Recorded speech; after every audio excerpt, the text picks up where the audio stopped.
yang akan menyampaikan firman Tuhan.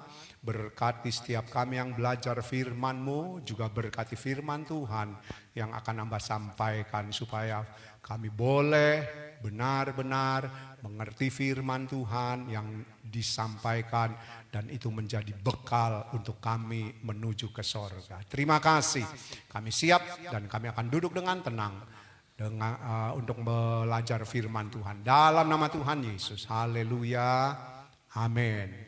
Puji Tuhan saudara, kita ketemu lagi ya di dalam pemeliharaan Tuhan. Sebentar.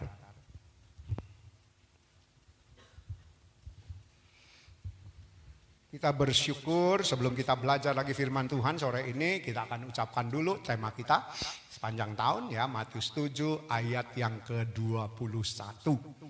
Ya, siap semua? Matius 7, 21, 2, 3. Matius 7 ayat 21. Tujuan hidupku, kehendak Bapa. Kita sama-sama berdiri, angkat Alkitab kita. Kita mengucapkan dengan iman pengakuan kita akan Alkitab yang adalah firman Tuhan. Pak Dedi sama Mbak Bu Yeni belajar ikutin. Ya, 2, 3. Aku percaya Alkitab adalah firman Tuhan. Ketika aku membaca, mendengar, melakukannya, aku pasti berbahagia. Amin. Iya. Puji Tuhan, saudara, kita sudah belajar keteladanan dari Tuhan Yesus ya. Nah, saudara, pada Kamis yang lalu, 2 Kamis lalu kita sudah belajar poin dari keteladanan yang Tuhan Yesus berikan kepada kita yang harus menjadi pola ya, teladan di dalam kehidupan kita, yaitu kita belajar dari kisah seorang wanita yang kedapatan berbuat zina. Dan waktu itu Tuhan Yesus sedang mengajar di bait Allah seperti biasa. Kita sudah tahu bahwa orang-orang Farisi dengan kelompoknya ini adalah musuh-musuh bebuyutan ya. Mereka selalu mencari kesalahan, mereka selalu mencari-cari kekurangan Tuhan Yesus. Bahkan ketika Tuhan Yesus berbuat baik, ketika Tuhan Yesus menyembuhkan orang sakit di hari Sabat, mereka pokoknya terus mencari kesalahan supaya bisa menyalahkan Tuhan Yesus. Nah, saudara, kisah itu kita tahu terjadi, ya kalau saudara ingat lagi di Yohanes pasal 8 itu, dikatakan Tuhan Yesus sementara mengajar di bait Allah, tiba-tiba datang rombongan orang Farisi yang membawa seorang wanita yang kedapatan sedang berbuat zina. Ya saudara, lalu mereka bertanya, menurut hukum Musa, bahwa seorang yang kedapatan berbuat zina itu hukumnya mati, yaitu dirajam, ditimpuki oleh batu sampai mati. Itu menurut hukum Musa atau menurut Taurat, maksud dari orang Farisi dan ahli Taurat ini. Lalu mereka bertanya, menurut pendapatmu bagaimana? Mereka bertanya kepada Tuhan Yesus. Tujuan pertanyaan itu kita sudah belajar bahwa mereka mencari jawaban supaya jawaban yang diucapkan oleh Tuhan Yesus itu adalah jawaban yang salah. Tapi saudara, dalam kisah itu kita tahu Tuhan Yesus tidak menjawab pertanyaan orang-orang Farisi yang bertanya untuk menjebak Tuhan Yesus.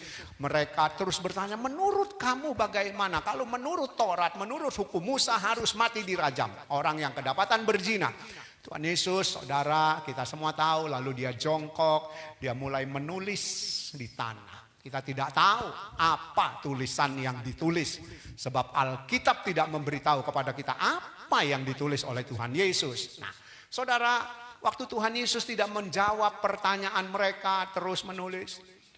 Mereka mendesak, menurut pendapatmu bagaimana? Apa yang harus kita lakukan terhadap wanita yang kedapatan berzina? Saya sudah katakan kalau kedapatan berzina berarti dia melakukan hubungan bukan dengan suaminya. Ya, bukan dengan suaminya. Entah dengan pria yang mana, pokoknya bukan suaminya. Tuhan Yesus lalu berdiri sesudah mereka mendesak terus. Kita tahu Tuhan Yesus lalu berdiri dan dia memandang orang-orang Farisi yang ada. Tuhan Yesus bilang, siapa di antara kalian yang ada ini, yang tidak berdosa, yang tidak bersalah, biarlah melempar wanita ini pertama-tama. Saudara, kita tahu dari kisah itu, sesudah Tuhan Yesus berkata begitu, dia jongkok lagi, dia tulis lagi. Ya, apa yang ditulis sekali lagi kita tidak tahu. Maka saudara, ketika orang-orang Farisi dengan teman-temannya ini datang bertanya, lalu ketika mereka mendengar jawaban Tuhan Yesus, mendapat Tuhan Yesus, satu-satu saudara mereka pergi, dikatakan dari yang paling tua terus sampai habis. Akhirnya saudara, Tuhan Yesus melihat tinggal seorang diri wanita ini berdiri, lalu ditanya, mana mereka yang ingin engkau dihukum? Tidak ada Tuhan, mereka pergi semua. Lalu Tuhan Yesus berkata, baiklah kalau gitu aku juga tidak menghukum kamu, pulanglah, jangan berbuat dosa lagi. Nah saudara, dari poin itu kita belajar bahwa Tuhan Yesus memberi teladan kepada kita, jangan suka menghakimi orang. Ya, kita pernah tahu, kita sudah singgung pada 2 Kamis lalu bahwa firman Tuhan berkata, kuman di seberang lautan kamu bisa melihat, tetapi gajah di depan matamu kamu tidak mengerti atau tidak bisa melihat. Nah saudara, seringkali memang kita begitu. Kita suka melihat kesalahan orang, melihat kesalahan orang. Tapi kita sudah belajar dari teladan Tuhan Yesus, walaupun wanita ini salah, berbuat zina, dia harus dihukum mati. Menurut hukum Taurat, menurut hukum Musa. Tapi Tuhan Yesus tidak menghukum dia. Bahkan Tuhan Yesus bilang, pulanglah, jangan berbuat dosa lagi. Ya, kita mau belajar. Walaupun ada teman kita yang salah, kenalan kita yang salah, siapapun yang salah, jangan menghakimi mereka. Ya, karena ketika kita menghakimi mereka, kita sendiri sudah berbuat salah. Iya kan? Ketika kita menghakimi mereka, kita berbuat salah. Loh, kita ini bukan hakim loh. Apa haknya kita menghakimi? Kan begitu seharusnya. Ya. Nah, jadi ayo kita belajar. Itu poin yang sudah kita pelajari dari keteladanan Tuhan Yesus. Nah, sore ini saudara, kita mau baca lagi Matius 7 ayat 21. Tetap saya ingin ajak saudara baca Matius 7 ayatnya yang ke-21. Ya. Tetapi judul atau tema firman Tuhannya saya rubah. Kalau 2 Kamis lalu masih tujuan hidupku. Sekarang saudara, saya ingin perubahan hidup. Ya. Nah, Matius 7 ayat 21 kita akan tetap baca ayat ini. Siap semua? Yuk kita baca sama-sama ya. Matius pasal 7 ayatnya yang ke-21. Kita baca sama-sama. Saya akan baca supaya rekamannya juga bagus ya, masuk. Yuk kita akan baca. 2, 3. Bukan setiap orang yang berseru kepadaku Tuhan, Tuhan akan masuk ke dalam kerajaan sorga, melainkan dia yang melakukan kehendak Bapakku yang di sorga. Saudara, ini standar, sudah tidak bisa diganggu gugat, nggak bisa ditawar lagi. Kalau kita mau masuk sorga, melakukan kehendak Bapa. Melakukan kehendak Bapa. Dan kita sudah belajar dalam melakukan kehendak Bapa, teladan kita, contoh kita adalah Tuhan Yesus. Jangan lihat pendeta, jangan lihat manusia. Kalau kita meneladani manusia, kita meneladani pendeta. Ketika pendeta itu berubah, ketika manusia itu berubah, kita akan kecewa. Tapi Tuhan Yesus kita tahu dia tidak pernah berubah. Ya, nah jadi kita sudah belajar. Pada awal kita belajar tema ini saudara, tujuan hidup kita melakukan kehendak Bapa. Kita sudah belajar, kalau saudara yang punya catatan mungkin saudara ingat. Saudara, kita harus sepakat dulu. Waktu itu kita sudah sepakat bahwa kita harus mempunyai tujuan dulu untuk sorga. Karena kita mau ke sorga. Ya, untuk melakukan kehendak Bapa ini tujuannya supaya kita ke sorga. Nah kita sudah sepakat kita mau ke sorga. Ya, dalam tujuan itu kita sudah belajar harus tahu arah dulu. Mana tujuan kita? Ya, kita sudah sepakat bahwa tujuan kita adalah sorga. Lalu kalau kita sudah ambil keputusan sorga yang sudah kita pelajari beberapa bulan lalu, maka kita harus tahu arahnya. Jalan yang kita mau lewati. Seperti saya kasih contoh, saudara mau ke Surabaya, kalau saudara dari Prajekan bisa lewat Bondowoso, bisa lewat Situbondo. Ya, jadi tujuan kita Surabaya, kita harus tahu arahnya mana yang kita harus ambil supaya sampai ke Surabaya. Kita sudah tahu arahnya mana yang kita harus kerjakan untuk kita sampai di sorga. Sesudah itu saudara, kalau kita sudah tahu tujuan kita sorga, kita harus ambil arah yang benar, maka saudara kita pun harus mempersiapkan perjalanan itu. Ya, kalau saudara mau ke Surabaya nggak mungkin kalau saudara naik mobil tangkinya kosong, nggak ada BBM, nggak mungkin toh. Kita harus isi penuh. Kalau saudara mau lewat tol, saudara harus isi kartu tol supaya bisa masuk. Kalau saudara nggak isi, saudara tap masuk, nggak bisa keluar. Kurang saldonya. Nah, jadi saudara kita lihat, kita harus tahu tujuan sorga, arahnya. Kita sudah tahu ini loh jalan yang harus aku tempuh, yaitu melakukan kehendak Bapa. Ya, lalu sesudah itu saudara kita harus lihat apa yang harus kita lakukan sepanjang perjalanan. Nah, saudara, kalau sesudah kita lakukan sepanjang perjalanan yang harus kita kerjakan, maka saudara kita baru akan sampai ke tujuan. Nah, saudara, tujuan hidup. Di dalam tujuan itu, saudara, kita masih ingat. Di dalam tujuan itu, kita dituntut harus mempersiapkan hidup. Ya, tadi arah sudah betul. Mempersiapkan perjalanan. Nah, ini mempersiapkan hidup. Jadi saudara, tujuan kita punya hidup supaya sampai di sorga, saudara, kita harus mempunyai persiapan. Nah, yang dituntut dari hidup kita, yaitu saudara dinyatakan melalui, ya saudara kalau saudara catat boleh, tujuan kita yang dituntut. Waktu kita mau menuju ke sorga, itu harus dinyatakan melalui perubahan sikap. Ya, saudara. Kemudian prestasi. Ya, jadi kalau kita mau sampai sorga, maka kita punya hidup harus berubah. Sikap kita, kemudian prestasi kita, nanti kita akan belajar poin-poinnya. Kemudian sifat dan kualitas. Tapi sore ini kita lihat perubahan sikap. Ya.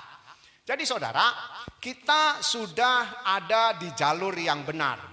Yaitu kita sedang mempersiapkan hidup kita ke sorga. Dan perjalanan ini kita harus benar-benar hidup seperti Tuhan Yesus hidup. Jadi kalau kita mau sampai sorga, kita tidak punya alasan yang lain supaya sampai ke sorga. Kalau saudara masih ingat, Yohanes pasal 14 ayat 6. Apa kata firman Tuhan ayat 6 itu? Yohanes 14 ayat 6. Akulah jalan, kebenaran dan hidup. Tidak ada seorang pun sampai kepada Bapa kecuali melalui aku. Itu Tuhan Yesus bilang. Nah, jadi kita sudah tahu. Kalau kita mau sampai sorga, kita harus hidup seperti Tuhan Yesus hidup. Ya, sudah tidak bisa ditawar. Itu harga mati. Nah, sekarang saudara, kalau kita mau sampai sorga, maka saudara, kalau kita sudah belajar teladan yang Tuhan Yesus berikan, sekarang kita punya sikap harus berubah. Hidup saudara harus berubah. Jadi perubahan sikap, ya. Perubahan sikap ini, saudara, kalau bicara soal sikap, itu berbicara tentang pribadi. Kalau saudara berbicara tentang sikap itu pribadi. Ya. Jadi perubahan sikap yang dituntut untuk kita bisa meneladani Tuhan Yesus. Nah, itu tinggal tergantung pribadi kita. Ya, saya bikin catatan tapi saya tidak tulis di situ di multimedia. Saudara, maksudnya begini, kalau kita mau berubah sikap kita, maka saudara, pribadi kitalah yang menentukan kita mau berubah atau tidak. Ya, kita yang menentukan. Saudara mau berubah atau tidak, saudara yang menentukan. Saya mau berubah atau tidak, saya yang menentukan. Nah, jadi saudara kita lihat, ketika kita mau sampai ke sorga, saudara, Dengan kata lain, saudara dan saya tidak bisa hanya jadi seperti orang Kristen sekarang ini. Kita sudah belajar, Kristen bukan agama, Kristen adalah jalan hidup. Jalan hidupnya siapa? Jalan hidupnya Tuhan Yesus yang harus kita peragakan di dalam hidup ini. Nah, jadi saudara, perubahan sikap kita itu tergantung kita. Ya, kita mau ke sorga ini. Sekarang kita benar-benar mau nggak ambil keputusan ke sorga? Kita sudah tahu jalannya, kita sudah tahu arahnya, tapi kita harus benar-benar mau mengambil keputusan, aku mau ke sorga. Nah, kalau kita sudah punya perubahan sikap, maka saudara, itu akan membuat kita dipengaruhi atau tidak oleh keadaan, oleh dunia, oleh lingkungan kita. Atau cara hidup manusia sekarang. Jadi saudara, perubahan sikap kita itu akan mempengaruhi, kita bisa dipengaruhi oleh keadaan dunia ini, oleh siapapun, apapun, atau tidak. Ya saudara, kalau kita mau ke sorga, perubahan sikap kitalah yang menentukan kita mau kemana. Nah, saya ingin ajak saudara nanti lihat contoh ya. Perubahan sikap ini berarti perbuatan sesuai pendirian. Ya, perubahan sikap ini berarti perbuatan sesuai pendirian. Tadi saya sudah katakan bahwa itu tergantung pribadi kita. Kita mau berubah atau tidak. Ya. Nah, sekarang pendirian tergantung pribadi masing-masing. Maksudnya saudara harus punya pendirian. Saya mau ke sorga. Saya mau mencapai sorga. Saya mau akhir perjalanan hidup saya sampai sorga. Nah, itu tergantung kita. Kita mau apa enggak? Ya. Jadi saudara, itulah yang diinginkan di dalam hidup kita. Untuk melakukan kehendak Bapa ini, kita harus punya perubahan sikap hidup sebagai orang Kristen. Saya ingin ajak saudara buka Lukas 17. Yuk, kita lihat saudara, ini contoh untuk kita ya, Lukas pasal 17 ayat 26 sampai ayat 30. Lukas 17 ayat 26 sampai ayatnya yang ke-30.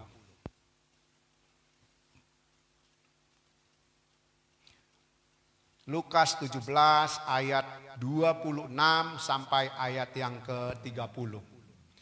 Yuk, saudara, dengar saya yang akan baca ya. Sebab kalau saudara yang baca, saya tidak ikut baca, suaranya enggak masuk. Saya akan baca, saudara ikuti. Buka Lukas 17 ayat 26 sampai 30. Firman Tuhan demikian, dan sama seperti terjadi pada zaman Nuh, demikian pula lah halnya kelak pada hari Anak Manusia. Mereka makan dan minum, mereka kawin dan dikawinkan, sampai kepada hari Nuh masuk ke dalam bahtera. Lalu datanglah air bah dan membinasakan mereka semua. Demikian juga seperti yang terjadi di zaman Lot. Mereka makan dan minum, mereka membeli dan menjual, mereka menanam dan membangun. Tetapi pada hari Lot pergi keluar dari Sodom, turunlah hujan api dan hujan belerang dari langit dan membinasakan mereka semua. Demikianlah halnya kelak pada hari di mana Anak Manusia menyatakan dirinya. Saudara, kita punya tujuan sorga. Kita harus mempunyai perubahan sikap, yaitu pendirian kita, keputusan kita sendiri, kita mau ke sorga atau tidak. Nah, di dalam pendirian itu tergantung kita. Kita mau dipengaruhi atau tidak dipengaruhi. Nah, sekarang saudara, saya ingin ajak saudara mundur ke belakang. Kita lihat, dari ayat ini dikatakan, nanti menjelang kedatangan Tuhan Yesus, ya, itu akan terjadi masa seperti masa zaman Nuh hidup. Ayat firman Tuhan berkata, ya, di zaman Nuh itu ayat 27 tadi dikatakan mereka makan dan minum, mereka kawin dan dikawinkan sampai kepada hari Nuh masuk ke dalam bahtera. Lalu datanglah air bah dan membinasakan mereka semua. Saudara, keadaan ini akan terulang lagi sekarang. Ya, kita tahu bahwa keadaan ini terulang lagi sekarang menjelang kedatangan Tuhan Yesus. Dan kita lihat, saudara, di dalam zaman Nuh dikatakan mereka makan minum, mereka membeli dan menjual, mereka menanam dan membangun. Dan itu pun terulang sekarang. Kalau mau bicara soal makan minum, saudara, walaupun sekarang ini masih masa PPKM, sudah mulai dilonggarkan, saudara lihat berita kemarin hari Sabtu, jalur Jakarta Puncak macet. Kenapa? Karena mereka cuma ingin kuliner. Mereka hanya ingin pergi makan. Jenuh katanya, bosan di rumah terus. Jadi ketika PPKM mulai dikendorkan, mereka berangkat rame-rame. Cuma cari makan. Saudara saya kadang-kadang ngobrol sama tante, sama ibu gembala. Orang lu kok belani, ya belani. Cuma mau pergi makan puluhan kilometer. Ellen sak keluarga itu, sak mertuanya, sak adik iparnya. Habis dari mana? Pacet. Ngapain? Golek mangan. Loh, saudara, Surabaya Pacet itu lumayan jauh. Perjalanan lebih kurang hampir 1,5 jam, 2 jam kalau macet. Itu pergi makan, habis itu pulang lapar lagi, ya kan? Kok belani, saudara? Nah, kita lihat zaman Nuh, zaman Lot makan minum dikatakan. Sekarang ini zamannya orang suka kuliner katanya, makan minum. Ya, saudara, makan minum.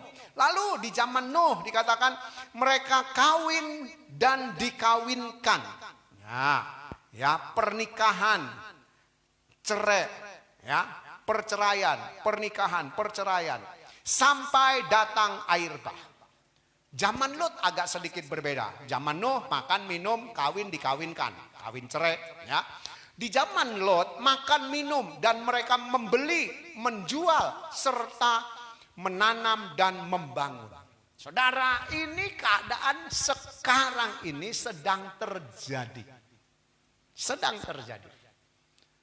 Makan minum, orang-orang pergi makan minum. Membangun, saudara lihat pembangunan di Indonesia ini pesatnya luar biasa. Ya, apalagi zaman Pak Jokowi ini.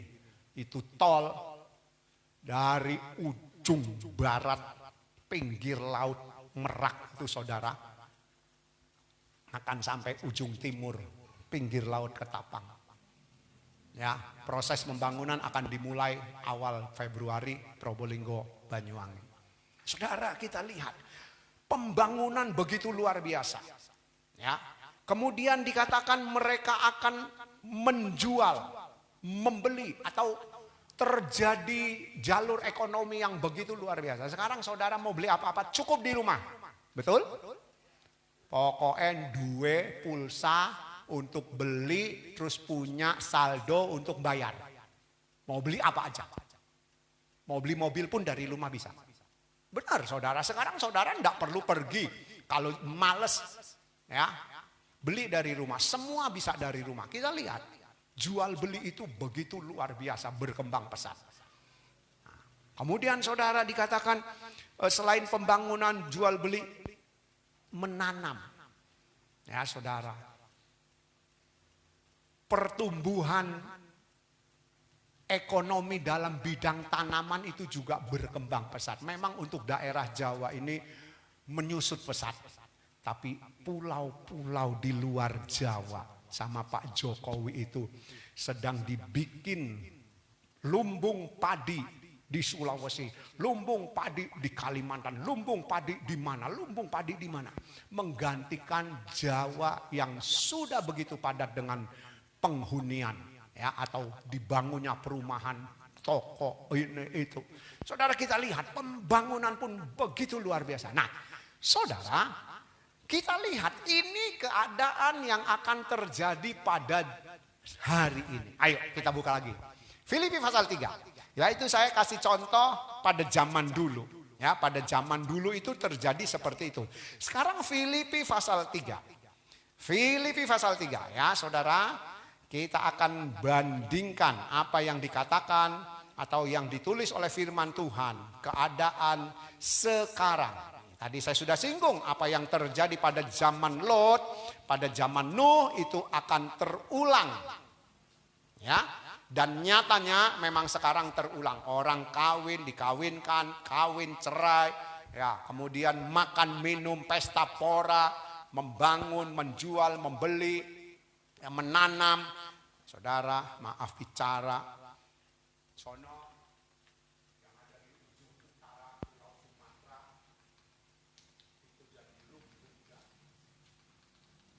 Padahal itu daerah khusus, ya, untuk saudara-saudara kita.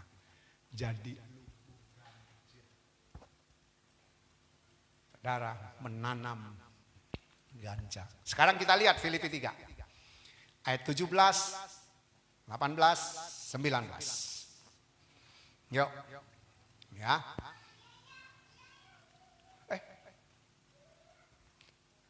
17 kok. Ya, 17, 18, 19. Saya kok lihat ayat 7. Yuk. 17, 18, 19. Saya akan baca ya.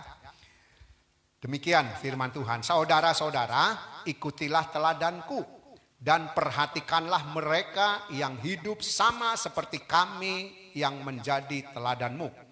Karena seperti yang telah kerap kali kukatakan kepadamu dan yang kunyatakan pula sekarang sambil menangis. Banyak orang yang hidup sebagai seteru salib Kristus. Kesudahan mereka ialah kebinasaan. Tuhan mereka ialah perut mereka. Kemuliaan mereka ialah aib mereka. Pikiran mereka semata-mata tertuju kepada perkara duniawi. Saudara, ini pola hidup manusia sekarang. Tadi saya sudah singgung apa yang terjadi zaman Nuh, zaman Lot terulang kembali. Lalu saudara, Rasul Paulus menulis kepada jemaat di Filipi, dikatakan ikutilah teladanku. Kenapa dia berani berkata begitu? Kita sudah belajar, Rasul Paulus mengikuti Tuhan Yesus sebagai teladan hidupnya. Itu sebabnya dia berkata ikutilah teladanku. Lihat orang-orang yang hidup seperti aku. Ya, jadi dia berkata begitu karena dia punya dasar. Dia pun hidup meneladani hidupnya Tuhan Yesus. Nah, lalu saudara dikatakan ayat yang ke-18. Ya, karena seperti yang telah kerap kali kukatakan kepadamu dan yang kunyatakan pula sekarang sambil menangis. Kita lihat ketika Rasul Paulus berkata kepada jemaat Filipi, ikuti teladanku, jangan ikuti mereka. Sudah kerap kali aku menasehati kamu sambil menangis. Ya, dikatakan, lalu di dalam ayat itu dikatakan banyak orang-orang hidup sebagai seteru salib Kristus. Saya akan baca dari saudara firman Allah yang hidup ayat 18 ya. Ayat 18 dari firman Allah yang hidup demikian. Sebab telah sering saya katakan sebelumnya dan sekarang dengan bercucuran air mata saya ulangi. Maksudnya air mata saya ulangi apa yang pernah saya ucapkan ya, saya nasihati kepada kamu, itu maksudnya. Bahwa ada banyak orang yang menamakan diri Kristen tetapi sebenarnya memusuhi salib Kristus. Jadi musuh Tuhan karena tidak menghargai ya apa yang mereka sudah terima. Nah, saudara, kita lihat. Rasul Paulus berkata, orang Kristen hari-hari ini banyak yang tidak menghargai salib, karya penebusan. Kenapa? Karena mereka hidup, saudara, menjadi musuhnya Tuhan. Loh, kok Isa jadi musuhnya Tuhan? Ayat 19 ya, yang memberitahu kepada kita. Kok dikatakan oleh Rasul Paulus bahwa mereka orang Kristen memusuhi salibnya Kristus dan jadi musuhnya Tuhan. Ayat 19 ini yang menjadi penyebab mereka menjadi musuhnya Tuhan. Hari depan mereka ialah kebinasaan kekal. Sebab mereka bertuhankan hawa nafsu atau perut mereka. Dan mereka membanggakan hal-hal yang sebenarnya mengaibkan mereka. Saudara, yang mereka pikirkan hanyalah kehidupan di dunia ini. Jadi saudara, firman Allah yang hidup ya memberi keterangan kepada kita bahwa orang-orang Kristen yang ada sekarang ini yang menamakan dirinya Kristen tetapi hidup mereka menjadi musuhnya salib. Mereka hidup tidak menghargai penebusan.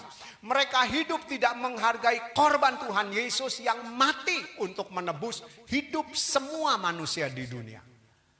Dengan cara apa mereka memusuhi Tuhan? Dengan cara hidup mengikuti hawa nafsu. Ya, dari ayat 19 pasal 3 Filipi tadi dikatakan kesudahan mereka ialah kebinasaan. Firman Allah yang hidup tulis hari depan mereka ialah kebinasaan kekal. Saudara, kita mau berubah nggak sikap kita untuk bisa sampai ke sorga? Hari-hari ini gaya hidup manusia seperti yang ditulis tadi di Lukas sama di Filipi pasal 3. Makan, minum, kawin dikawinkan, pesta pora, membangun, menanam, jual beli. Mereka hidup menuruti hawa nafsu. Mereka hidup menuruti keinginan dunia ini. Saudara, kalau kita punya sikap tidak berubah, bahwa kita mau ke sorga, kita akan terpengaruh dengan pola hidup sekarang. Ya, kenyamanan hidup sekarang ini akan mempengaruhi hidup kita. Itu sebabnya saudara, saya sama tante berulang kali katakan, kita sudah belajar, kita bukan tidak boleh kerja mati-matian. Kita bukan tidak boleh cari uang menjadi orang kaya, harus. Tapi tidak boleh terikat. Itu yang kita sudah belajar banyak. Saudara kaya, silahkan. Tapi hatimu ada di mana? Hati kita ada di mana? Ketika kita punya semua, kita punya kekayaan. Kita harus ingat Tuhan Yesus bilang, di mana hartamu berada, di situ hatimu berada. Nah saudara, kita lihat, hari-hari ini cara hidup manusia seperti zaman Nuh, seperti zaman Lut itu terulang. Dan Rasul Paulus berkata orang-orang akan hidup mengikuti hawa nafsu mereka, bertuhankan perut mereka. Kemudian mereka hanya memikirkan kehidupan di dunia ini. Ya. Orang-orang yang sudah terpengaruh dengan gaya hidup, sikap hidup mereka akan seperti ini. Mengikuti hawa nafsu daging, mengikuti apa yang mereka mau lakukan, mengikuti apa kata hati mereka. Pokoknya selagi aku ada di dunia. Gitu gampangannya. Apalagi terus punya pola pikir yang tidak berubah. Saya sudah pernah singgung. Ketika kita berpikir aku hidup cuma satu kali. Kalau aku nggak nikmati dunia ini, kapan lagi? Celaka kita, saudara. Benar, kalau kita seperti itu kita akan celaka. Sebab di ayat 19 tadi, ya kalau dari terjemahan baru, kesudahan mereka ialah kebinasaan. Firman Allah yang hidup katakan, hari depan mereka ialah kebinasaan kekal. Saudara, jadi kita punya sikap hidup ini harus berubah. Harus berubah. Kita masih ada di dunia, kita masih tinggal di dunia, tapi kita punya sikap terhadap keadaan dunia, pola hidup dunia, cara hidup dunia seperti apa. Itu menentukan kita melakukan kehendak Bapa apa enggak. Ya, kalau kita punya sikap hidup, pola hidup, gaya hidup kita seperti dunia, kita pasti tidak melakukan kehendak Bapa. Ya, jadi kan kita sudah belajar. Saya berulang kali katakan pada saudara, kita harus mati-matian berjuang untuk pindahkan hati kita ke sorga, untuk pindahkan pola pikir kita ke sorga, untuk pindahkan hidup kita ke sorga. Kita harus mati-matian. Nggak bisa asal-asalan, nggak bisa hidup jadi orang Kristen semaunya lagi sekarang. Mati tidak tunggu sakit. Mati tidak tunggu tua. Kapan saja kita bisa mati. Ya, itu yang harus kita terus sadar. Dan ketika kita mati cuma dua. Ingat tujuan orang mati kemana? Satu, sorga. Satu, neraka. Kita enggak ke sorga, pasti neraka. Kalau kita enggak ke neraka, kita pasti ke sorga. Nah, untuk itu saudara, perubahan sikap kita harus nyata. Kita sudah tahu jalannya, ke sorga itu seperti apa jalannya. Melakukan kehendak Bapa itu cuma bisa meneladani hidupnya Tuhan Yesus. Supaya kita sampai ke sorga, dikatakan tidak ada seorang pun sampai kepada Bapa sorga kecuali melalui Tuhan Yesus. Maksudnya bukan Tuhan Yesus mengkurap diidek-idek, bukan. Bukan jalan di atas tubuhnya. Tapi kita hidup seperti Dia hidup waktu di dunia ini. Sekarang yang jadi pertanyaan, bagaimana perubahan sikap kita? Dengan keadaan dunia sekarang ini. Apakah kita tetap mau ikuti pola dunia, gaya hidup dunia, cara hidup dunia? Atau kita mau berubah? Aku mau meneladani hidupnya Tuhan Yesus yang melakukan kehendak Bapa. Ya saudara, jadi ayo saudara, di sisa umur hidup kita, saya sekali lagi berulang-ulang katakan, kesempatan saudara dan saya tidak tahu sampai kapan. Kita pulang sebentar sampai rumah mati bisa. Besok bisa. Minggu depan bisa. Setiap saat. Tapi yang paling penting saudara, ayo sekarang kita mempersiapkan hidup ini dengan sungguh-sungguh. Robah sikap kita, cara pandang hidup kita.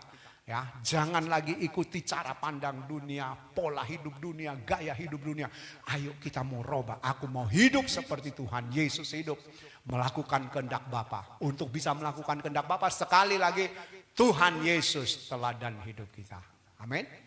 Tanpa Tuhan Yesus tidak ada apa-apa hidup kita. Tuhan berkati. Kita ketemu lagi ya di hari Minggu. Mari pemain musik.